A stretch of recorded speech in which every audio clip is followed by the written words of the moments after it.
নমস্কার বন্ধুরা, চলে আসলাম আরেকটি নতুন ভিডিও নিয়ে। তো আজকের ভিডিওতে আমরা জানবো হ্যামস্টার কম্বাটের ডেইলি চিপার ক্র্যাক করে কীভাবে 1 মিলিয়ন টোকেন ফ্রিতে আর্ন করব। তো 1 মিলিয়ন টোকেন ফ্রিতে আর্ন করার জন্য আমাদের ডেইলি চিপারে ক্লিক করে দিতে হবে। তো ডেইলি চিপারে ক্লিক করার পর যে কোডটা ক্র্যাক করতে হবে, তো এটা হচ্ছে প্রথমটা হচ্ছে এ, তারপরে TOMIC।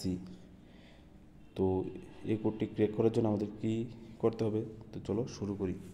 প্রথম কোডটা হচ্ছে A short tap long tap, তারপরে কোডটা হচ্ছে টি লং টেপ, তারপরে কোডটা হচ্ছে O long tap long tap long tap, তারপরে কোডটা হচ্ছে M long tap long tap, তারপরে কোডটা হচ্ছে I short tap short tap,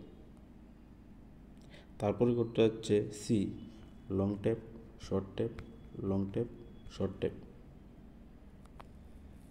তো এভাবে আমরা কিছুক্ষণের মধ্যে 1 মিলিয়ন টোকেন ফ্রিতে আর্ন করে নিলাম। তো যদি ভিডিওটা ভালো লেগে থাকে তাহলে ভিডিওটি একটি লাইক করে দিও, আর কমেন্ট বক্সে কমেন্ট করে দিও, আর চ্যানেলটি সাবস্ক্রাইব করে বেল আইকনটি প্রেস করে দিও। তো আজকের ভিডিওটা এতটুকুই, মিলছি নেক্সট ভিডিওতে। Thank you.